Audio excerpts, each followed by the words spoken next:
Big Game James, and you are checking out Games Pewter Perspective. Hey, before we get started, please make sure you like, subscribe, smash that bell so you know every time that I am dropping brand new content. Um, Hold on, I got some crazy going on here. So let me make sure we're good to go.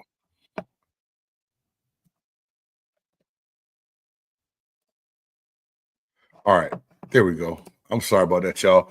Hey, technology is a mother lover. If you know how to use it, it's great. If you don't, you look like a jackass on live on air. So my apologies for that. But again, this is former Buccaneers defensive tackle James Canada, and this is Games Pewter Perspective. Again, please like, subscribe, smash that bell so you know every time that I am dropping brand new content. If you like the content that we're putting out here at BGSE Network, please scan that QR code and buy me a coffee. That helps for equipment where those malfunctions do not happen. Tonight, I got a special guest joining me, a person that probably loves Buccaneers football more than I do because, yes, I was a player, but I was not always a fan until after the Buccaneers made my dream come true. He is coming over to join me from the Plunder. Let's give it up for Derek Manic. I told that up, Derek. You're going to correct me when you come in. Stephens, man, of the Plunder. So, hey, man, first and foremost, thank you for coming on and joining me, and welcome to Games Pewter Perspective. You know, I love talking Tampa Bay Buccaneers football, and I tell everybody that say, how did you become a Buccaneers fan? I said, I became a Buccaneers fan because the Buccaneers made my dreams come true once they drafted me to play for them. So, Derek, how's everything going tonight, man? Oh man, it's a beautiful day down here in the Panhandle of Florida. I'm enjoying this great weather. It's one of those up here we've got as compared to down there, and I'm pretty sure out in Texas is nothing like this yet. But we've got the Gulf Coast right here where I'm at that kind of helps cool it off. We've got those cool nights and hot days. So late in the evenings and early in the morning, it feels perfect. And look, all I can say is football is officially here, y'all. Straight up, straight up. Man, it's crazy because I felt like I was jonesing for football. Then all of a sudden, it seemed like somebody hit a fast forward button, and boom, here it is. It started, Yeah, and boy, am I yeah. glad. And great week of college football. Shout out to you and your Florida State Seminoles for taking it to Alabama this weekend. I will be the first one to say I was surprised after the season Florida State had a year ago. I did not know what to expect, and the physicality and the attitude that they came out to play with. And let me, where did y'all get this quarterback from? This kid was Wow. off the chain this past weekend, like amazing. Played Look, I've watched that guy at Boston College before he got benched, and he was a very dynamic. I think that's the best word for that guy. Is he's so dynamic. The way his quickness, I don't know. I mean, this might be a little bit of a stretch, but his quickness out of the pocket when he goes to run, it reminds me of a Lamar. As you know, the way he like Bucky compared to Rashad, the way they hit the hole, the difference in speed and quickness. right. Um, and the way he was so dynamic when he made those comments a few months back, bro. First off, the internal me says, "What the hell you doing?" I Right. mean, Right. it don't take nothing but 5 minutes for Nick Saban to come out of his office in Tuscaloosa to go down to the practice field and talk them up. So let's be careful. Now, what surprised me was the physicality, the way we easily once they scored their touchdown, it was over. Yeah. They didn't have a chance. We made that. It's almost like they scored the touchdown and the defense said, "Okay, let's play ball." And and let me say this: Gus Malzahn is 50 times a better offensive coordinator than he ever was as a head coach. Yeah, and it's like that with some guys. I mean, that's just the way it is. That's just like, and I know we're gonna get into our Buccaneer stuff, y'all. So Buccaneer fans, if Oh you're yeah, joining us, please be paid. We're gonna get into it. But that's oh just yeah. like if you see the Ohio State Texas game to see what Matt Patricia could do as a coordinator for Ohio State compared to what he was as a head coach for Detroit Oh once yeah. he left in New England. It's a little different, right? And it happens like that for a lot of guys. Hmm. Some guys are not made to be head coaches. They're made to be coordinators, and that's what they're good at. And I think, like you said, you tip your hat to Gus Malzahn, Florida State Seminoles. I got a lot of old Seminole teammates from Tampa that I know are really happy and proud of how they played. So, I got the little tomahawk shot going for those guys. But, shout out to you guys, you Florida State fans. Now, getting ready for this 2020. Hold on. Shout out real quick. Since we're giving out shout outs, let me give you and your boy a shout out for having a fantastic game last week. His stats, if y'all ain't go check his stats out, if y'all follow this guy on Facebook, go check the stats out. Look on his page and look at this kid's stats on the first game. Like bald. Yeah, it was crazy. Bald. Man.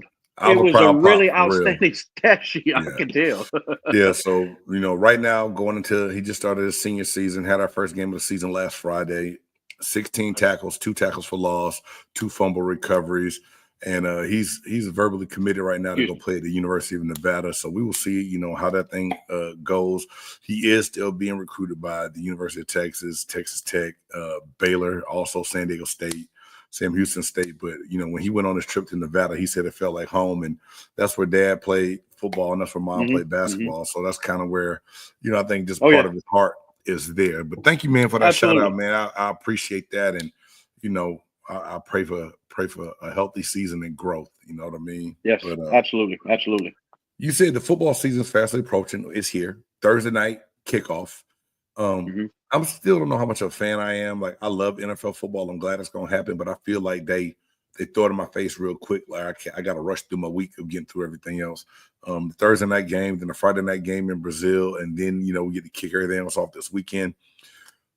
I haven't always been a fan of the Thursday night kickoff. I'm not going to lie to you. I was just kind of old school in my ways. I've gotten used to it. I like that, but the Friday night in Brazil is killing me. Like, a Rio, I was like, come on, man. I don't know. I'm not a fan of that being the first game of the season.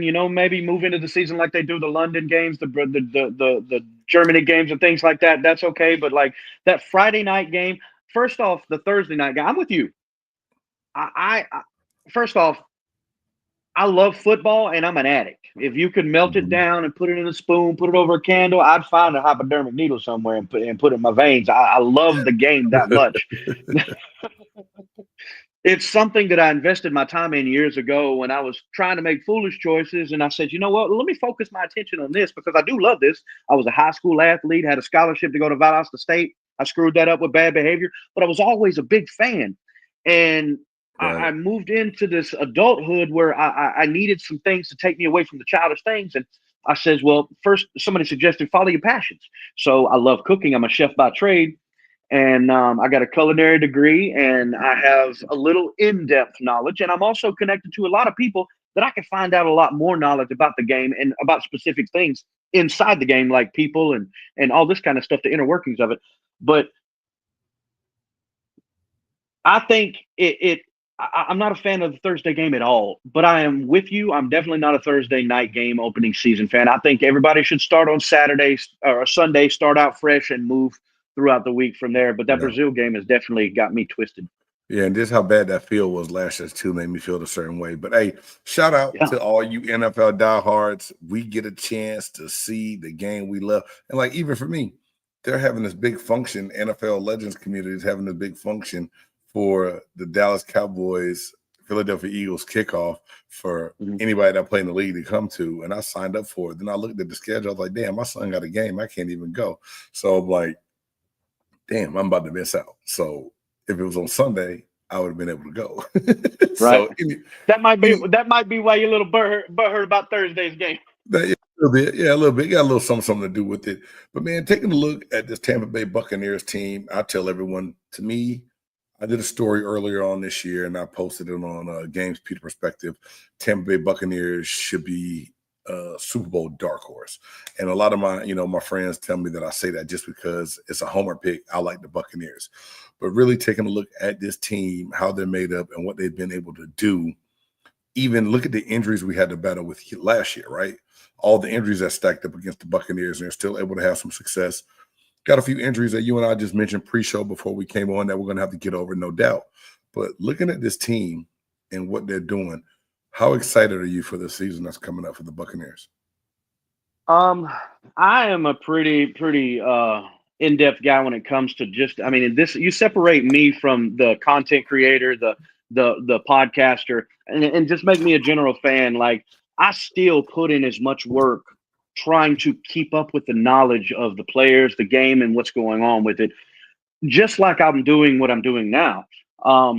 But with this team, I think this is a better team as far as skill and camaraderie and the way we're put together right now coming into the season than we were in 2020 when Tom Brady came here and we won the Super Bowl. Because if you remember back, we even struggled for the first 8 or 9 games of that season. Oh, it was ugly early, and everybody was like, "Oh, Tom, man, y'all paid all the money to Tom. He's not gonna do anything for you." Yeah.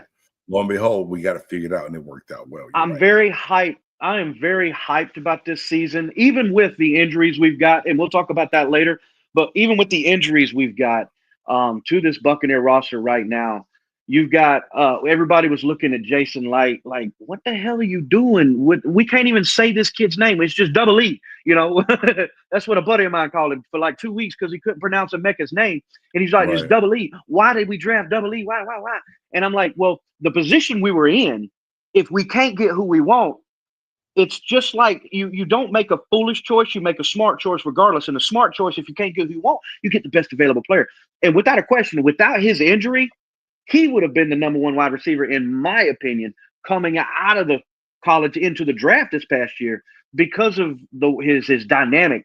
Emeka Ibuka is who I'm talking about. But we're loaded at wide receiver to the point to where two wide receivers being out ain't really hurting us. We've got the greatest Buccaneer to ever touch the ball on offense besides Tom Brady and Mike Evans.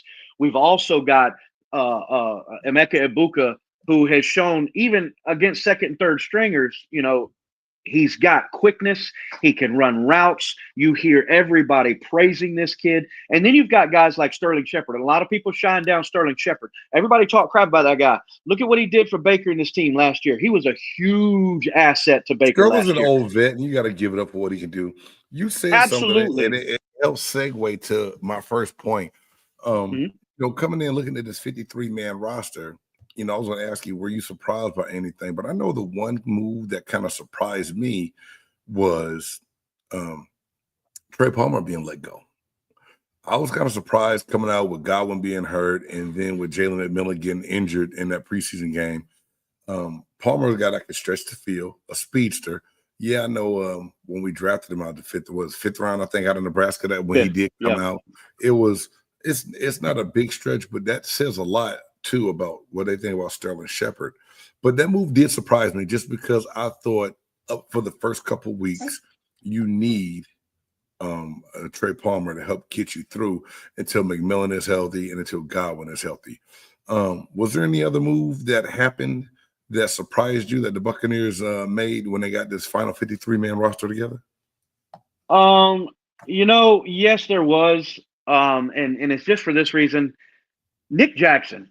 Now, John Bullock, he played outstanding on special teams, and he played almost up to the same level throughout the preseason, you know, as far as in game. I didn't get to see a lot of his highlights and how he practiced or hear much about him or Nick Jackson. You actually heard a little bit of murmurs from the practice field from training camp about Nick Jackson. But the fact that he had a little bit more special team skills, talking about Bullock, with the depth that we need at inside linebacker, I was a little stunned that they didn't keep both of them. To be honest with you. Now, the Trey Palmer, touching on that Trey Palmer real quick, everybody knows if you've watched the Bucs since he's been drafted, he had butter on his hands the first season. Like, he couldn't catch a cold. He did. Last year he improved. Now, I'm not saying it was, you know, a leaps and bounds, but he was way more efficient last year. So I was definitely not shocked, but considering, like you said, going into it, we've got 2 big-time wide receivers gone. I think that was my biggest surprise on offense as Mhm. Nick Jackson was my biggest surprise on defense. I was not surprised by Shiloh. If you watch the games and read the stat line, you didn't even have to watch the game. Just pull up ESPN, hit the Buccaneers game, go down to the stat line, and you can see what the Goose did. And if you see zeros across their name in the preseason and they wasn't even drafted, you can almost guarantee they're not going to be on the 53. Now, what if you listen to what I can't remember who it was. I want to say it was Michael Irvin. It was a big time former player. Today, I seen the post where he came out and made a comment and said that Jason Light and the Buccaneers actually made a masterclass move by going ahead and cutting Shiloh, because Shiloh's got potential, but he's not, in my opinion, NFL ready. I think the UFL or practice squad is his number one priority, or should be his number one priority, to develop a little more. I'm not a big fan of the UFL as far as development. I'd rather you be in the building with the professional NFL team as far as that goes, and having all the assets there. But at the same time, he stated that with them cutting Shiloh like they did, it gave them more of an opportunity to get him back into the practice squad. But at the same time, I think he needs to develop. I think it'll be a few months to a year before we see common Shiloh Sanders, announcements, Yeah, but outside of that, I think there weren't too many shocking moves this offseason for the Bucs. They were very pinpointed. Yeah, that's the one that got me. And the thing is, and a lot of people reached out to me to tell me that they were upset about Shiloh Sanders. And I was like, well, you got to first and foremost thing. I said he was a free agent. He wasn't drafted.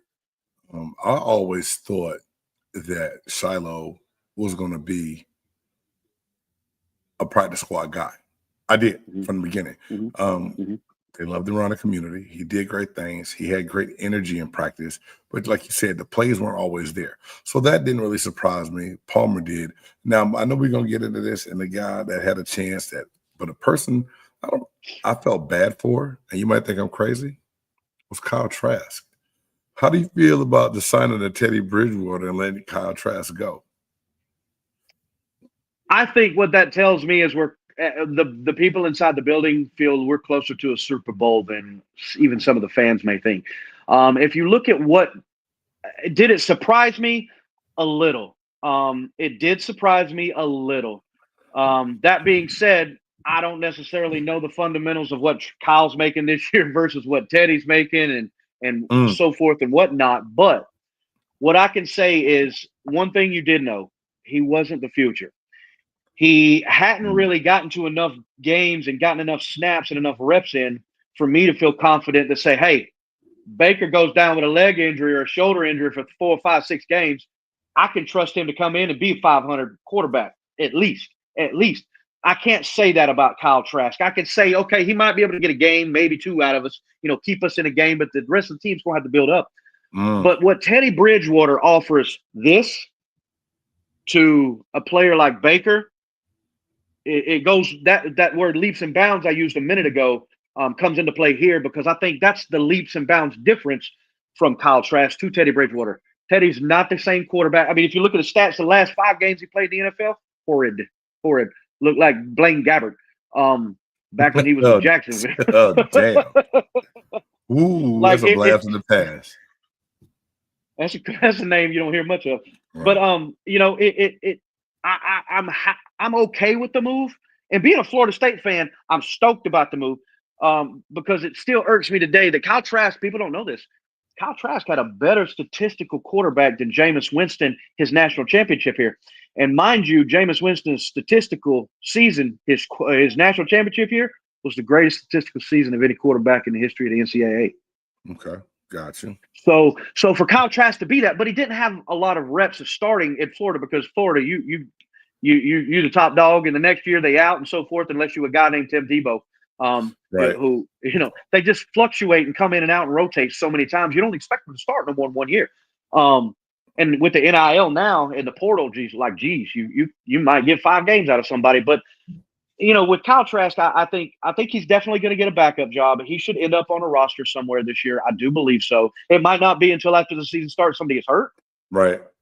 But I like Bridgewater in there, and I felt like that told me more about where the team feels they are today than what some people think. Got you. Now, taking a look at this depth chart, and I like the way you put that with that. Teddy Bridgewater brings experience. It's not necessarily that he has the strongest arm anymore. He's older. He was totally removed from football, coaching the high school team, doing a hell of a job down in Miami Northwest. Won state championship last year. But he does give you something that Trask doesn't have.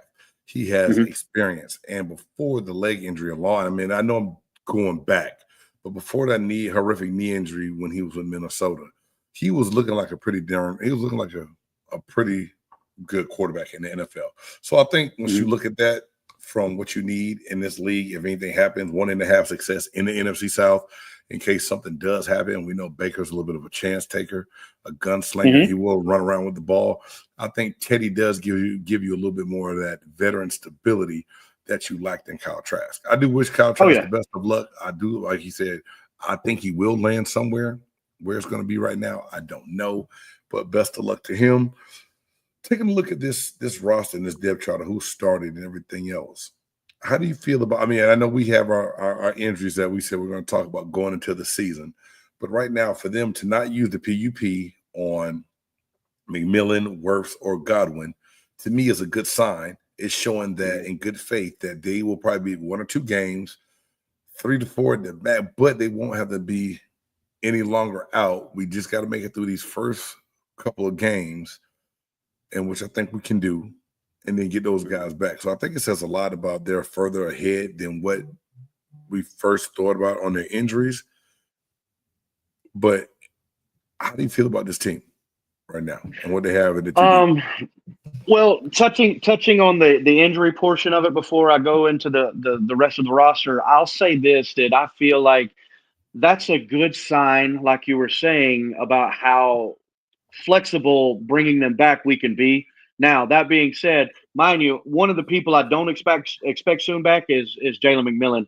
That neck, man, that was scary. Bowles reiterated on 3 different occasions. He reiterated the word severe. I heard him say that when representing that injury to him multiple times in different interviews. So I wouldn't expect to see him back until midway after our bye week, like they expect. Now, Godwin, I think Godwin's going to be the first back, and then I think Tristan will come back in. I think Tristan is we got to be a little bit more patient with Tristan.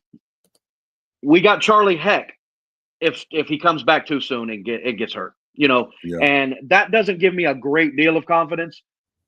But compared to having a roster of wide receivers like we have now, and then let's just say Chris comes in, we can make moves, but it's easier to make a move to get an efficient wide receiver as opposed to a blindside tackle for a Super Bowl championship caliber team. So for that, I think that's a really good sign for the roster in a whole. But this roster, if you look at this roster, again, going back to the roster, the most important thing on the offense is the line. And today, if you haven't seen, we go ahead and let our watchers know now. Luke Goedeke got extended. I can't remember. I think it was a 4-year, $90 million extension. Yeah, well earned. That's what I just read. It was the $90 million deal. Right. It was earned. I don't know why I thought it was. Okay, yeah, that's a good extension. The way to get that done now, it's going to save you money in the long run. Hats off to Jason Light, because he is one of the best GMs in the league that does not get a lot of recognition for how he does things. And people say he builds through the draft. Roster, and you could see that. Yeah, he builds through the draft. He's smart in free agency, and he doesn't let his star players walk into camp without a deal like some teams. Jerry Jones. He gets things done the right way, and that's what you want to see. Because if I can get this deal done now, save myself some money in the long run, I'm going to benefit from it big time. The team's going to benefit from it, and I'm going to be able to get more people into place, to make this thing happen. So shout out to him. Goedeke's a good lineman, and solid played multiple positions, inside and out, can go to tackle guard wherever if you need him to. I love it, man. I love it. And the rest of the roster, I mean, for the offense, again, you to me, the offensive line, our best position group on our team, no doubt. I love Baker. I love our wide receiver room. Yeah, wide receiver but room that is offensive crazy. line, that offensive line is top 5 at worst. At worst. And then you move to the running back situation. Our running back room is loaded with talent and skill. I think, look, I personally would go as far as to say, with a little bit more playing time, we've got 3 starters on our roster. Yeah, a lot of people underestimate Sean Tucker. If Sean Tucker was given the opportunity, I totally buy that guy 100% without a question. Only seeing what I've saw so far, the dude is a beast. Did you see how he looked in camp? I was like, I didn't realize the quick. I mean, Michael Pittman-esque. Yeah, he looked like a little pit bull. Just the thickness, the build, and the way he was here. I was like, man, this is dangerous. Yes. This is really dangerous. I had a really good camp. Comes to work, carries his lunch pail, doesn't complain about anything, makes it happen. It's awesome. It's totally awesome to see, man. I'm happy to see that. A person that I think, and I'm jumping around a little bit because I know we're gonna get to the stats here in a minute, but a person that I think there's 2 people on this defense that are primed to have a breakout year. The first one is Yaya Diaby, coming off his best statistical season with 8 sacks last year. Getting better. Sometimes Yaya's a little stiff in the hips to me. I want to see a little bit more fluidity in his moves. He relies on his power a lot. He's damn strong. I'm hoping to see that fast twitch in his hips and some of those change direction moves. And they drop him a lot too, and some of the schemes that Bowles plays, and for him to be able to cover the space that he does as a defensive end / outside linebacker, he does it really well. And then Servassier Dennis, you look at what he was doing last year, and then he gets to that Detroit Lions game where he ends up getting hurt, and missed pretty much most of the rest of the year. He was playing lights out football. He, I think, was laying down that foundation to learn from Levante David and be a capable guy to help us on the inside. And I think he's another guy that's primed and poised to have a great breakout year. Some people say I'm crazy. Some people say he's too little and he's injury prone, but it's been 1 injury in the 3 years he's been there. So I think that stay healthy this year. He's going to continue to learn because eventually we know that we're going to have to replace LD. It's inevitable. It has to happen.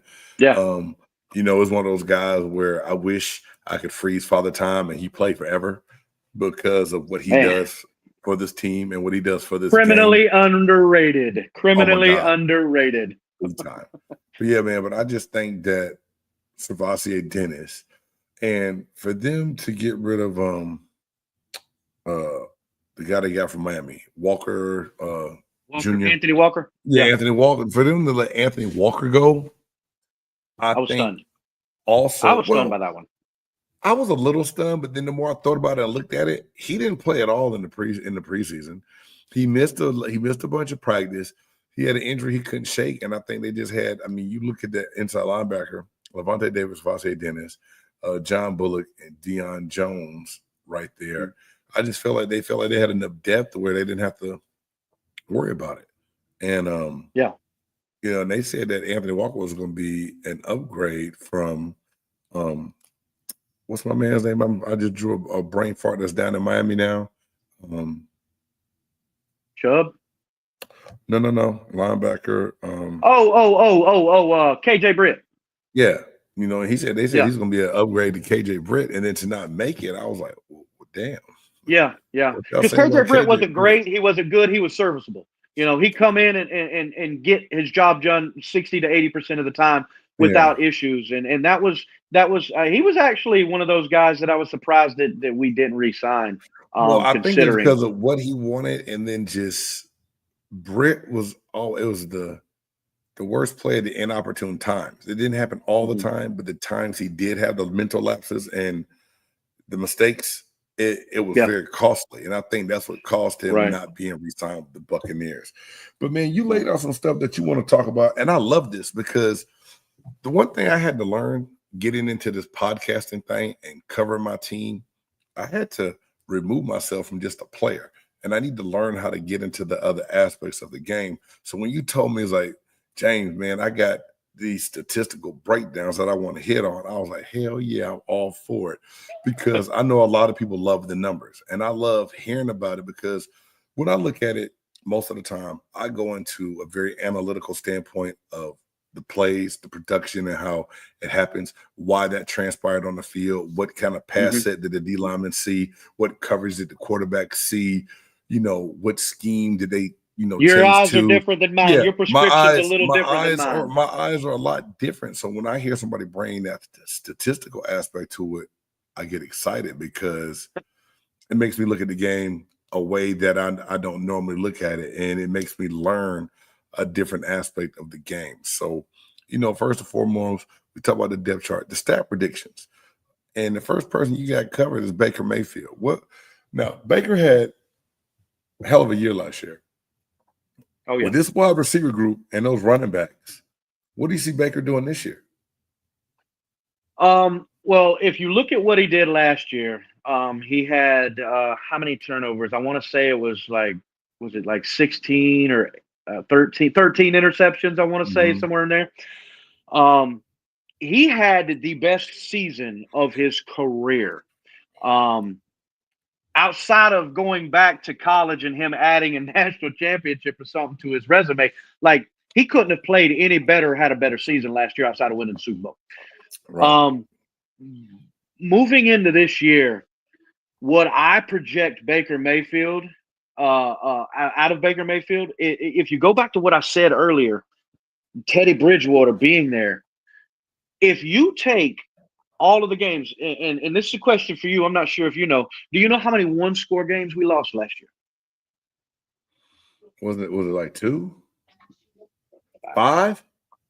5 of those 5 games are one-score games? One-score games. Damn. I was stunned. Didn't know that. And I was like, crazy. Wow. But if you take half, just half, you take 5, just take 5 penalties, 5 turnovers, and give Baker 8 interceptions. And we'll get to the statistic about the penalties. And then you cut some of the penalties out because those penalties and those turnovers are, in my opinion, why we didn't go further in the season and even have more wins in the regular season. Now, for me, I think the more regular season wins you have, obviously, has a determination on your seeding in the playoffs. And I think that's the only difference. All I care about is getting in the game, getting in the dance. But having that, this isn't the NCAA basketball tournament where you're playing in Louisville, but it's New York and California, playing in Louisville. There's nobody home there, so home field advantage is a huge thing. Having that crowd there is a huge thing. So being able to be at your best is important. But right now, I am stoked for Baker Mayfield. I think this is an MVP caliber season for him. I think he's going to be in the top 3 for MVP talks outside of an injury. This year, I have Baker Mayfield for 4,200 yards passing with 26 touchdowns. That number again, and 8 interceptions. 8. That's it. I think, going back to what I've said earlier about the knowledge and experience, and we talked about it with Teddy Bridgewater, I think that's going to help him because, it's going to take 1 or 2. I'm pretty sure he's in his ear now, but watch the game. He throws a pick in the game. He's going to be talking to 2 people, Grizzard and Teddy, and that experience from Teddy is going to, I feel, comfort him because Baker over the last 3 years has humbled himself. And if you know what I'm saying, when I say he became a man in the last 3 years. Yeah. Definitely, in my opinion. And I think that is a difference level. But I mean, you could say this as an older gentleman of 35, right? That every year, even though you're experienced and you have that knowledge per se, you don't go a day. Like the other day, you learn something every day. And if you don't learn something today, guys, let's say this real in the camera. If y'all don't learn something today, you ain't doing something right. Anything, I don't care what it is. Like the other day, I learned the reason why Labor Day is Labor Day. I thought Labor Day was just a celebration of the hard work you put in. No. In fact, if you don't know, Labor Day was actually called Labor Day back in the industrial times with the Industrial Revolution, when America was in its downfall with the economy and everything. Those are the people that kept the country going, and that was why Labor Day was celebrated.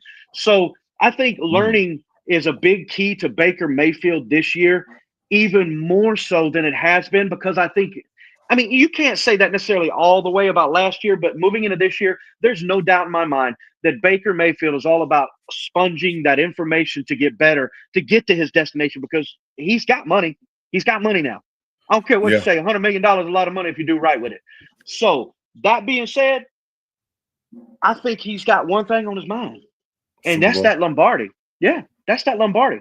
So I believe, going back to what we said the first thing when we came on, I think these Buccaneers and Baker Mayfield specifically, as long as we can keep that boy standing up, and as long as he don't go getting Billy Badass on the son of a gun too many times in the season, oh man, and keeping himself on the field as far as not being injured, I believe he will be in high conversation for the MVP. And you can thank players like Bucky Irving, Rashad White, Cade Otton, Mike Evans, Chris Godwin, all those players, because they make his job 10 times easier. And when you make a guy like Baker's job easy, come on. Well, Derek, my co-host and Jay Stocks from Big Game Sports Buzz, when we talk all the time, we had this debate: what's better, a game changer or a game manager? And I said, realistically, in a game of football, if all levels and facets of your team are doing what they're supposed to do, being a game manager isn't necessarily a bad thing, because now I'm not asking you to do more than I need you to do. I only need you to not turn the ball over and mess it up, because all these other parts work so well and they're going to get it done. So Brad now, Johnson.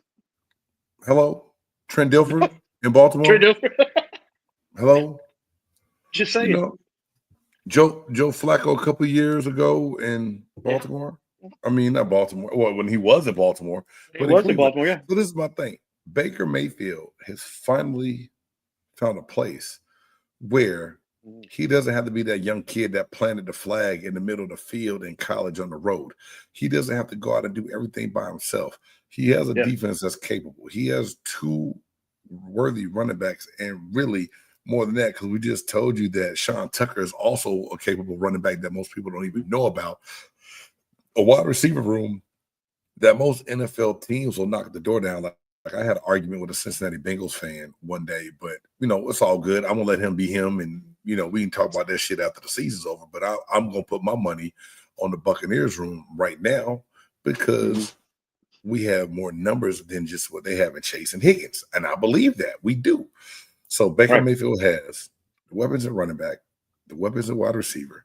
Caden Otten is a tight end that I just did a story on, saying that the Buccaneers need to go ahead and extend him now. Don't let him reach free agency. Sold up while it's cheap for him.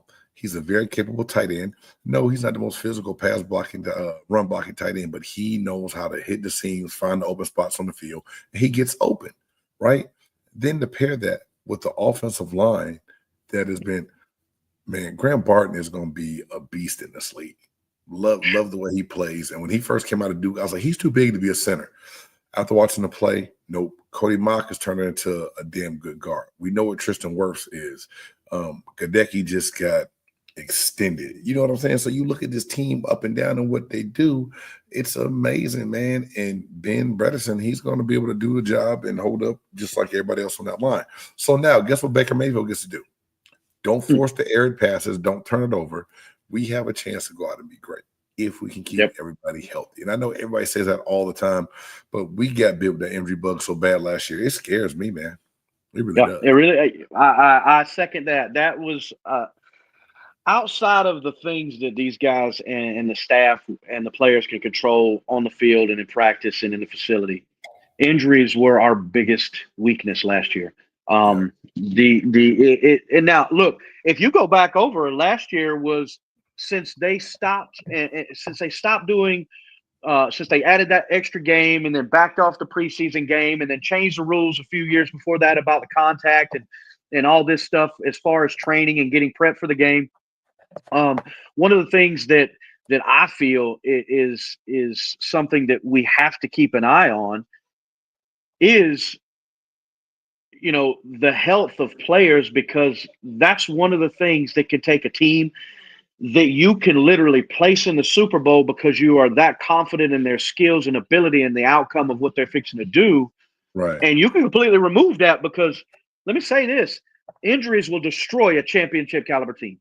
I don't care who you are. And we had some of the most injuries last year, going back 2, 3, 4 years across the league. Right. Across the league. Right. There was a lot of injuries last season. Yep. Across the league, and the Buccaneers were a big part of that. And you go into this season with Godwin, recovering, and then Tristan Wirfs had that injury, and a lot of people debated whether he could have had that surgery a little sooner, whatnot. But you go back to this injury, just he's playing 1 to 2 drives. Jalen McMillan, he catches a high pass. You expect him to not go up for it? No. Right. And the guy you can't blame the defender because you got that's part of the game. That tackle part of the game. It's just part of the game. It's part of the game. So it's an unfortunate thing that happened. I am blessed and grateful. But look, I don't know if y'all can see, I got scars right here. I had a halo on my head. I broke my C2 in 2 spots. So I am grateful that boy didn't have a worse injury. Talking about McMillan, that he did. It's something that, it scared the piss out of me, brother. I mean, for real. I looked at that, and the first thing I saw was my car accident was the first thing I went back to in my head. Oh, wow. Like, oh, wow. Like, oh, wow. That was the first thing I thought because, if his helmet wasn't on, you would almost imagine his face planted in his chest. He was so torn on that play. But injuries, that's how impactful they can be.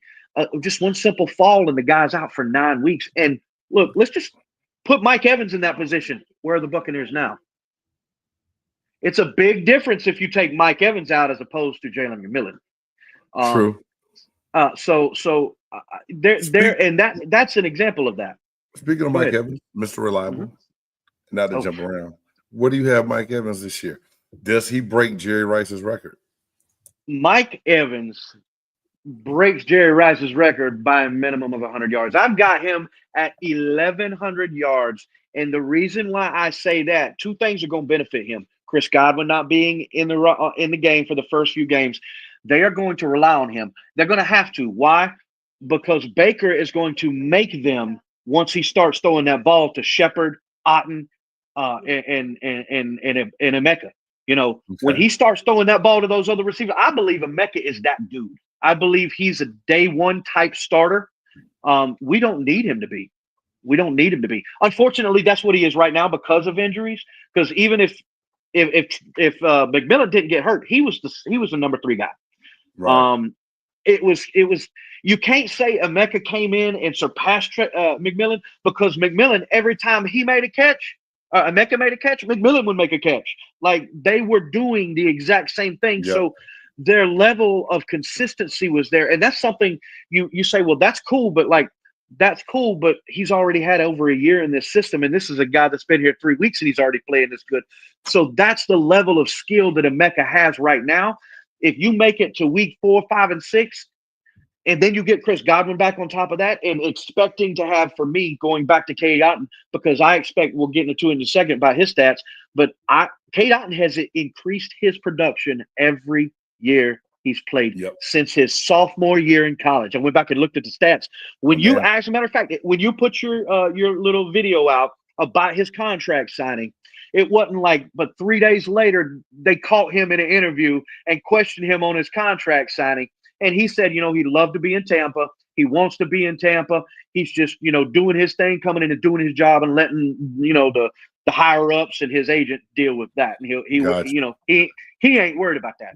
But it made me go back and look. And he has increased his efficiency every season he's played for the last 6 years. Wow. And that's that's a trend I expect to continue minus injuries. So You start throwing these guys in 4 or 5 weeks into the season, you can't double Mike if you want to try to beat us every game. Right. You just can't. ain't going to be able to do You got to it. pick your poison. That's what I love about the depth. And that if we have you right don't now. double Mike, what Baker say last year? If you don't double him, I'm throwing it to him. Over. Baker said that it's on film, and I believe he'd do it again this year. Mike Evans is Mike Evans for a reason. And if he wasn't, they wouldn't have threw that ball to him in the last game of the season. Facts. Now, looking at the three-headed monster running back, we're just going to keep it on the two. Rachaad White, Bucky Irvin. I will say this. I was a fan of Bucky Irvin's at Oregon, and when we got him in the 4th round, I was like, we just got the best player. I said, we just got the biggest steal of the draft. And my son was like, man, he's not that good. What are you talking about steal? And then all of a sudden during the season, he was like, Dad, this is my oldest number. He was like, Dad, you were right.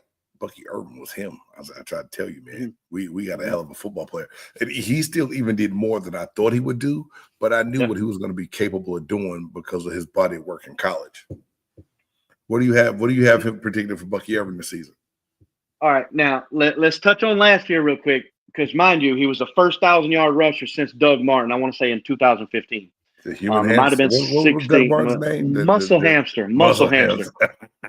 That used to crack me up, man. He hated that name so bad, bro. He hated that name so bad. I would have too. I don't want to be called no damn.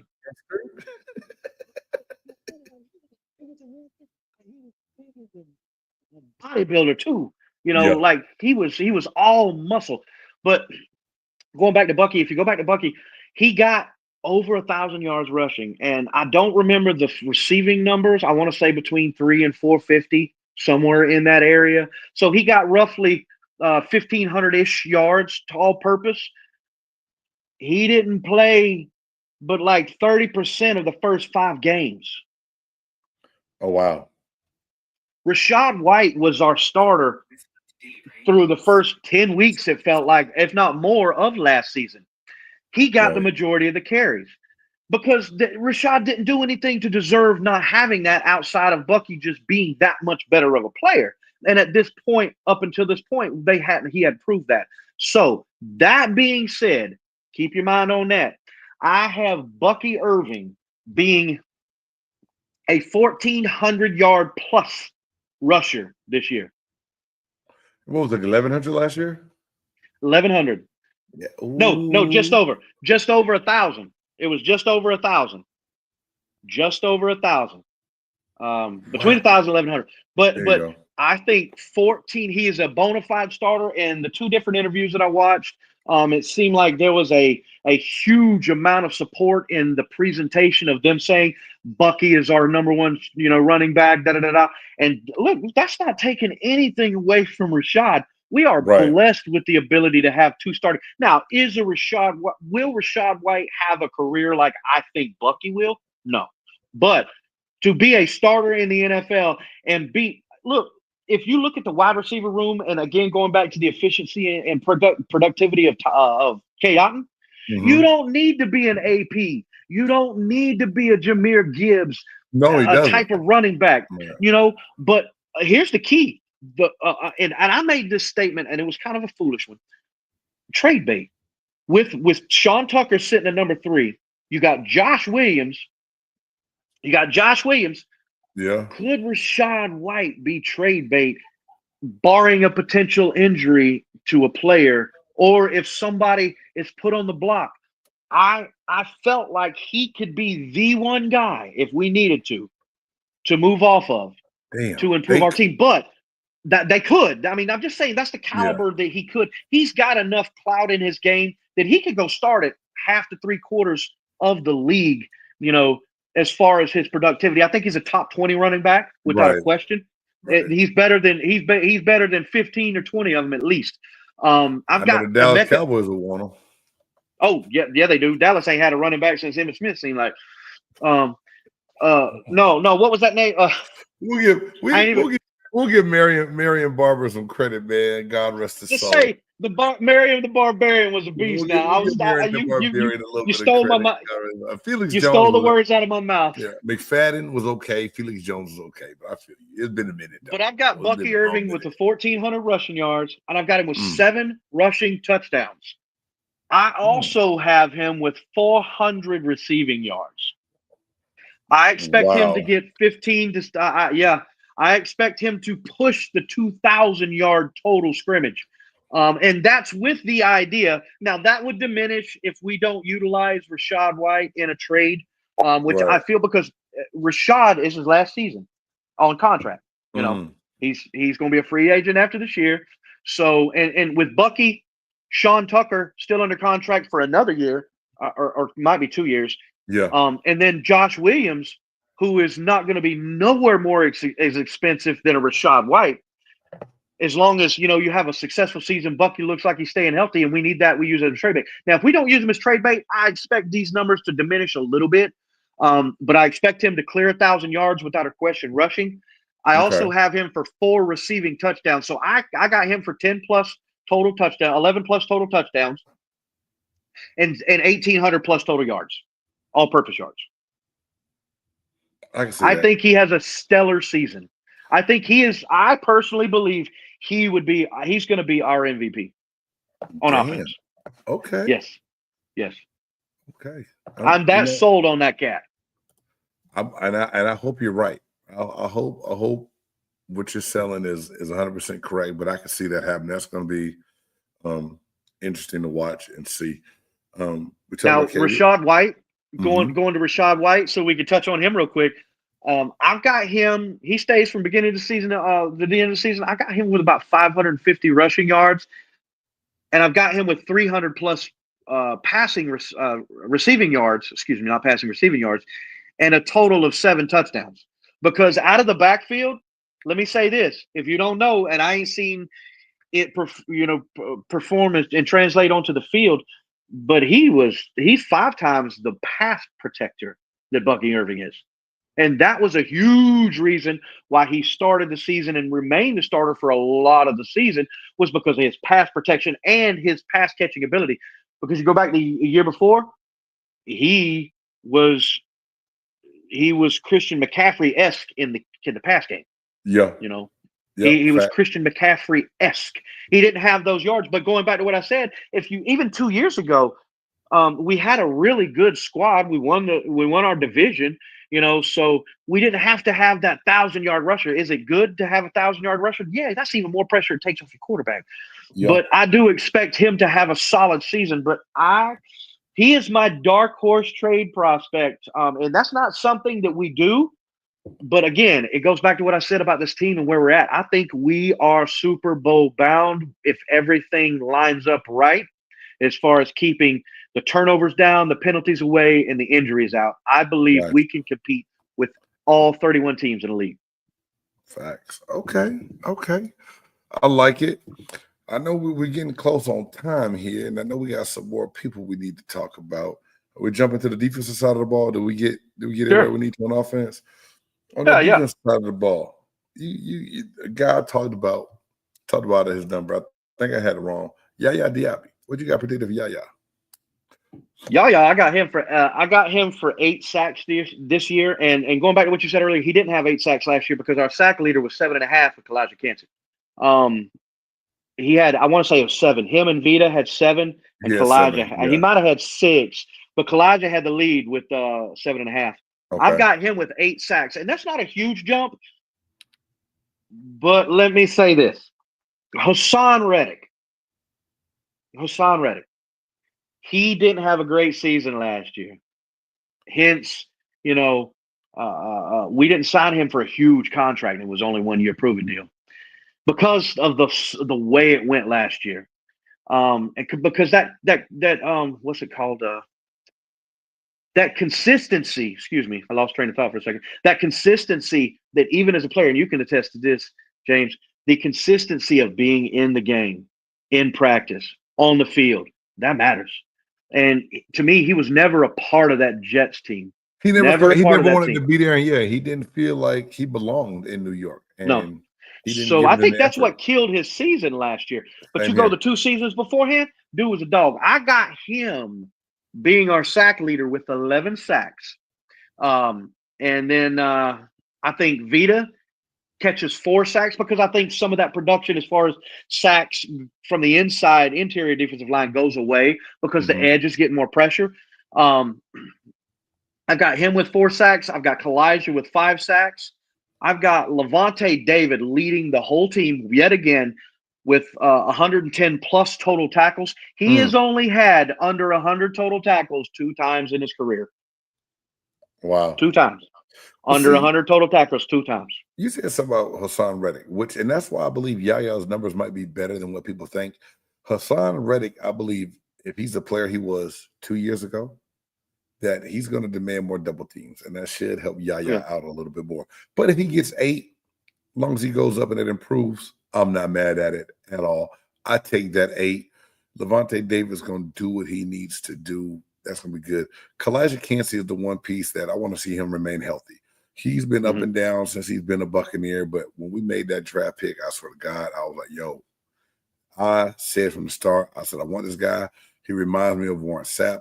I know we don't play the same type of defense anymore, but his quickness, his hands, his speed, the way he shoots that A-gap, it is amazing. When you watch him play, it's an animal. It's like a bullet flying out of a gun.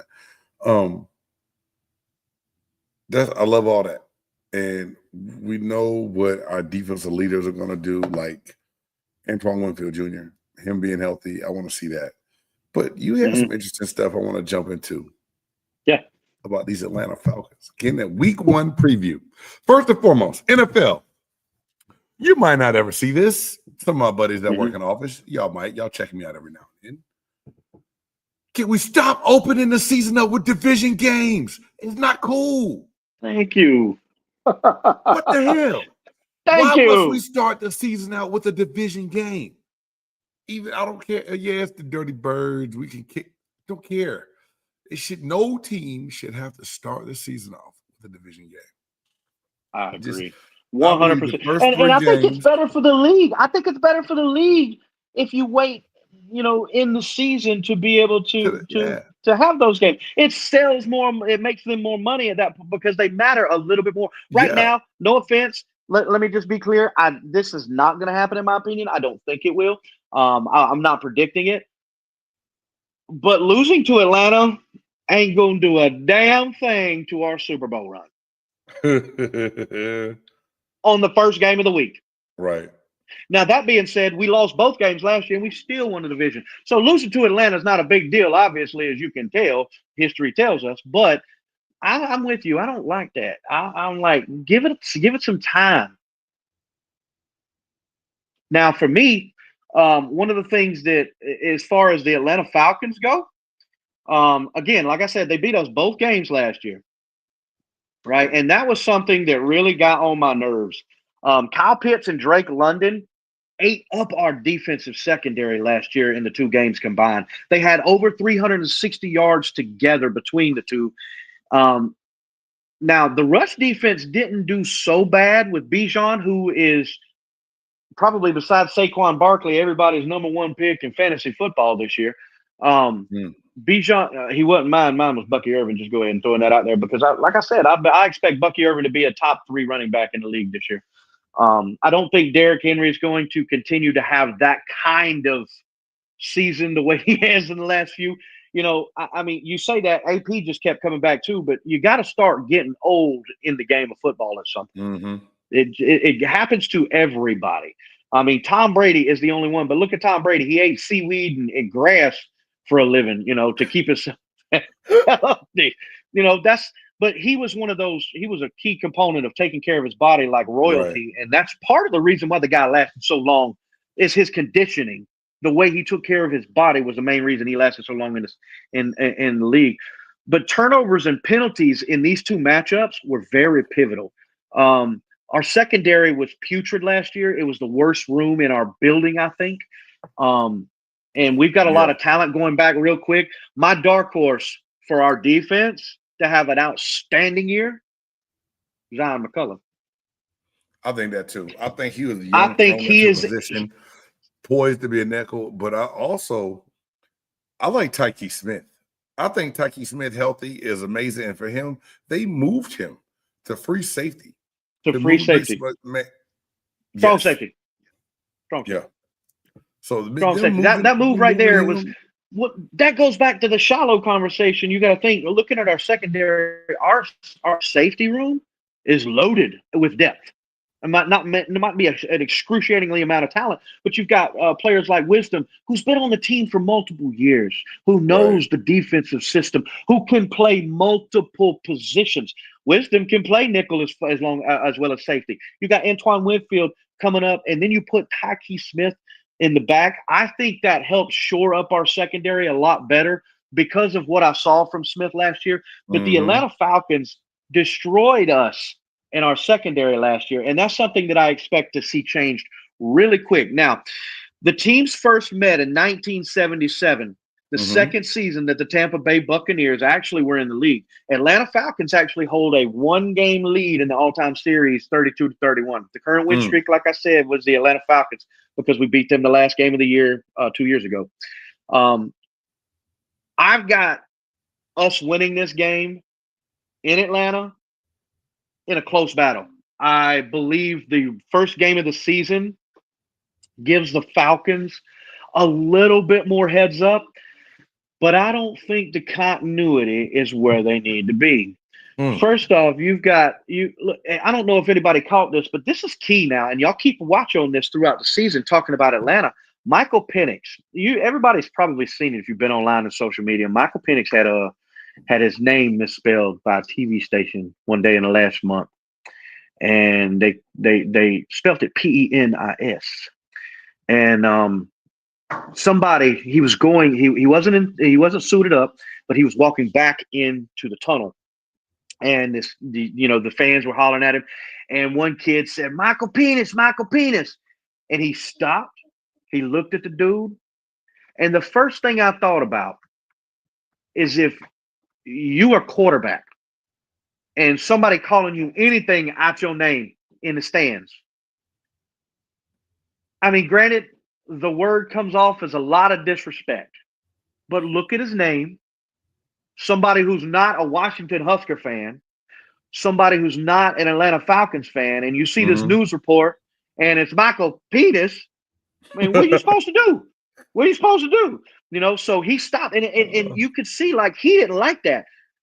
So look at that kind of thing moving into the season for the Atlanta Falcons, and and the reason why I brought that up is because that's a benefit to the Buccaneers. If the world or any other roster can get in this kid's head, that completely takes Atlanta Falcons out of the game because Kirk Cousins will not be the guy he was 2 years ago after being unavailable in the starting roster, so long. That's just my opinion, but I believe the Tampa Bay Buccaneers are going to win this game. And I'll give you my score prediction later. If you want to, I can give it now, whatever. But I believe the Buccaneers are actually going to win this game. I think we have a head up. Tristan Wirfs going to be damned. I don't see that. I think Charlie Hex played very well. I think our depth on offensive lines played very well. Our run game is good enough. Our pass game is good enough. I believe we're okay. So I believe we're in a better position now than we were last year losing an offensive lineman. So with Atlanta adding that depth at pass rush with those draft picks that they got, you think that makes a difference for them? Because that's where they said they've lacked so much and they needed help to have success in this division is being able to put pressure on the quarterbacks. So did Atlanta really get better on defense? Because even though a year ago they did the same thing, they hyped Atlanta up, and they fell flat on their faces, although they did get us a couple of times. I'm just wondering, did they really get better in the draft this year? I think on paper, they got way better. How that translates onto the field is a key difference. I believe out of the two players that they did get, I can't remember the other guy's name off the top of my head, but James Pierce, I believe he's going to be a stud. Yeah. I think he came out of Tennessee, if I'm not mistaken. He did. I think he's going to be a stud. And going back to Raheem Morris, their head coach, who is a defensive-minded head coach, if I'm not mistaken, he is under the Bowles tree. Well, he was there before Bowles got there. Was he there before Bowles? Yeah, because remember, he was a head. I'm saying I thought he was working. Wait a minute.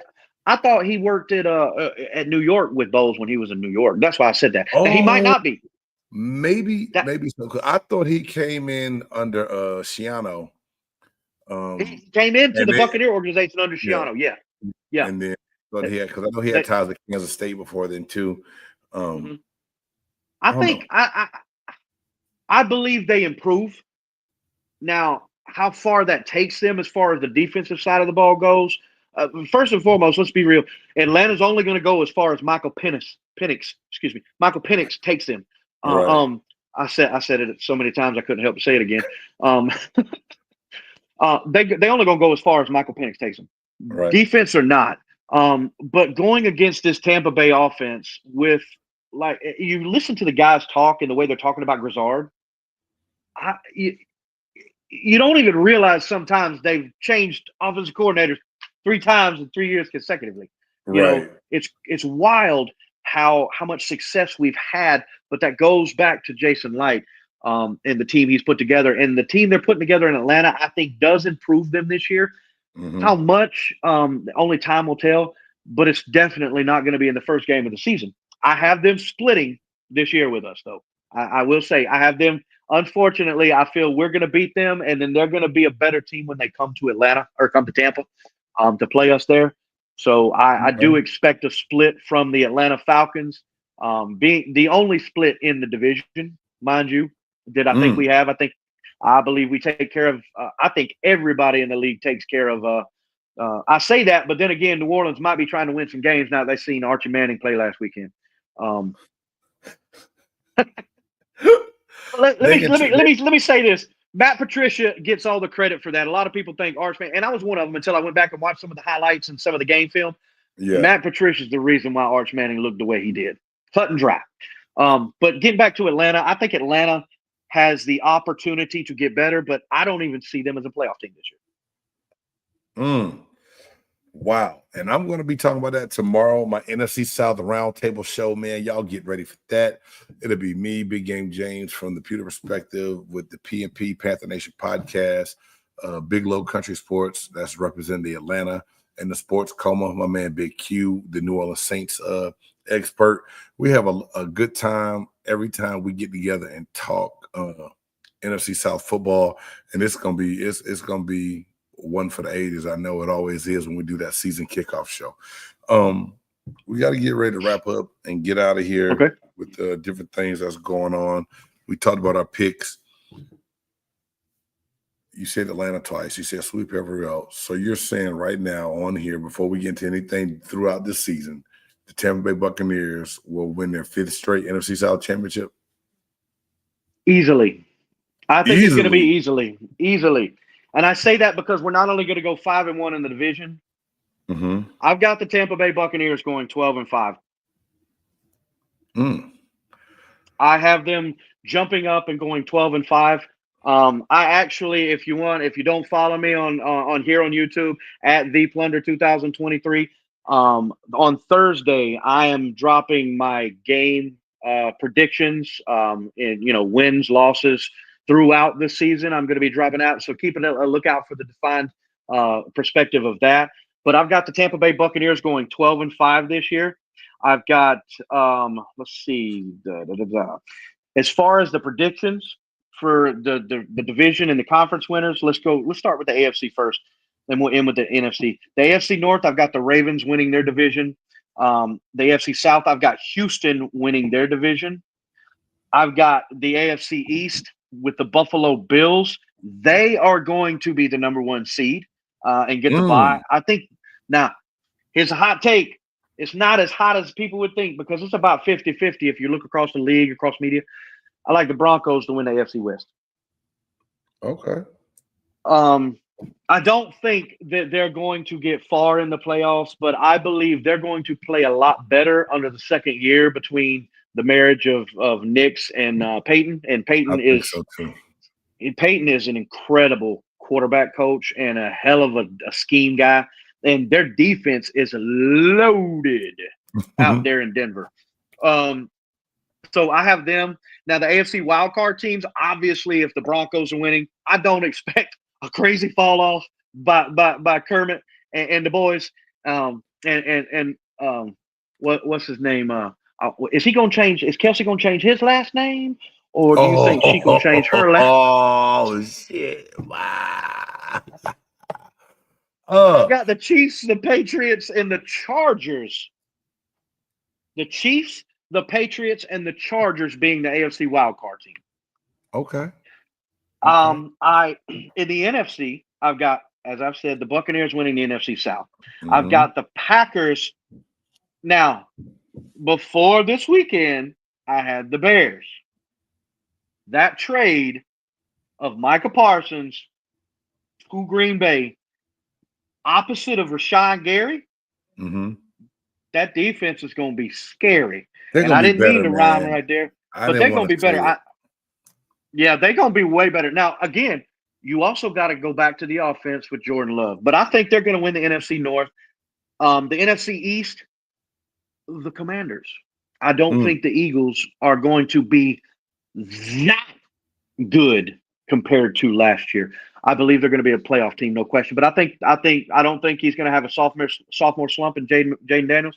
I've got the Rams winning the West. The wild card teams are the Bears, the Eagles, and the Vikings. I see J.J. McCarthy getting to the playoffs this year out of the North. Okay. Yeah, in the AFC Championship game, one of them is going to the chip this year, James. One of them. Josh or Lamar. And I got Josh. I got the Buffalo Bills. If you look at what the Buffalo Bills did last year on offense with what they had, get out of here. Josh Allen had nothing but James Cook and what's their tight end's name? Dalton Knox. That's all they had last year on offense. Their defense carried them through, and Josh Allen was MVP-esque, obviously, goes without saying. In the NFC Championship game, I've got the Commanders.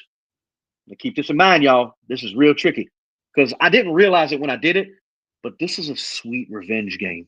The Commanders beat us and sent us home last year from our own stadium. They did. And I believe we will face them in the NFC Championship game and get that victory right back. And it will be Buffalo, Tampa Bay Super Bowl in San Francisco. I will let my Super Bowl pick wait until Thursday when I release my all the stuff on Facebook. As far as the information that we're going over tonight, stats and predictions and whatnot. When I release all that stuff on Facebook, I will give you my Super Bowl pick. Just because the Bucs make the Super Bowl, don't necessarily think I think they're going to win the Super Bowl. Making it to the Super Bowl is a victory in itself. Winning the Super Bowl is the grand prize. It's just like one of those contests. You either get $1 million or you get $500,000. Well, who the hell is shaking their leg at $500,000? So that's like, now obviously you will heartbroken and disappointment, but as far as a general perspective, it's a win if you make it to the Super Bowl, especially if you're looking at yourself as a Tampa Bay Buccaneer fan or player. Nobody still even expects us to be there. We're still, as you said earlier in the show, a dark horse, James. Yeah. So that's what I've got as far as the season predictions, as far as the league goes, the stats goes. I want to real quick before we get out of here. I know you've got business to tend to, and we're right up on time. We're running on it. I want to give a quick shout out to Matt Grisham, who is a partner of mine as long as Bucs Live Media and Bucs Live on Facebook. Matt Grisham runs an IPTV service that has over 9,000 live TV channels. Whoa. Over 20,000 movies, almost every series out there, also including MLB, NBA, NHL, NBA, NFL, tennis, golf, badminton, volleyball, NCAA, plus all pay-per-views, AEW, WWE, boxing, UFC, etc., plus concerts and things like that.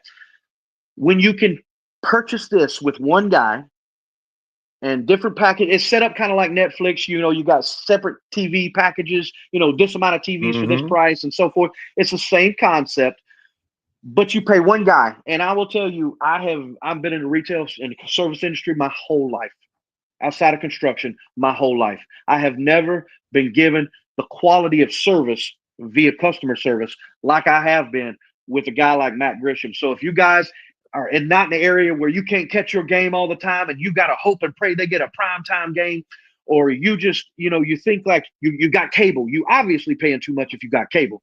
All you need is internet, an Android device, or an iOS system, and you can send me a DM. You can send James a DM. You'll come back later and look at this show, and he'll connect you with me. I connect you with the guy. It's a fantastic. I have saved over $80 a month for the last 2.5 years with IPTV services. And this is not one of those that gets cut off because, it's banned and do it. He's actually legit. He's licensed to sell the stuff. It's actually a legit business. So if you guys are interested, reach out to me. I've got a promo code. You can try it out for a discounted price. It's GOAT TV. If you're on Facebook, look up Matt Grisham. And again, Bucs Life Media, all your Buccaneer news and notes, all your first beat reports. You want to come to Bucs Life News, BucsLifeMedia.com, and check us out, man. You'll find all kind of information, just as much information as you can find out right here with Big James on the Big Game Sports Network. Hey man, y'all make sure y'all do that. Check Derek out on all his platforms. The Plunder, his TikTok is off the chain, man. He's always doing something new, creative, innovative. And that's kind of how we linked up and got to, following each other's content. I support everything Buccaneers out there. There's a lot of people that do a lot of things and a lot of the same things, but we don't all do it the same. We cover the same team, but we'll make cover it in other ways. So I give much love to every Buccaneer person that's out there. So for Derek Manic Stephens, your boy Big Game James, this is Pewter Perspective. Thank y'all for tuning in to the Pewter Perspective 2025 preseason show. We're going to start trying to kick something off a couple different times and bring y'all that Tampa Bay Buccaneers insight, because in Tampa, we know, y'all don't know, but there's a lot of snowbirds that move in. We don't always have our fans there to represent, so we try to get the word out everywhere across the country, because there's a lot of us out there around the entire country. But man, make sure y'all please like, subscribe, smash that bell, follow me, follow man Derek, and stay tuned for more content. And until next time, God bless, peace, fire the cannons, let's go Buccaneers. Go Bucs. See.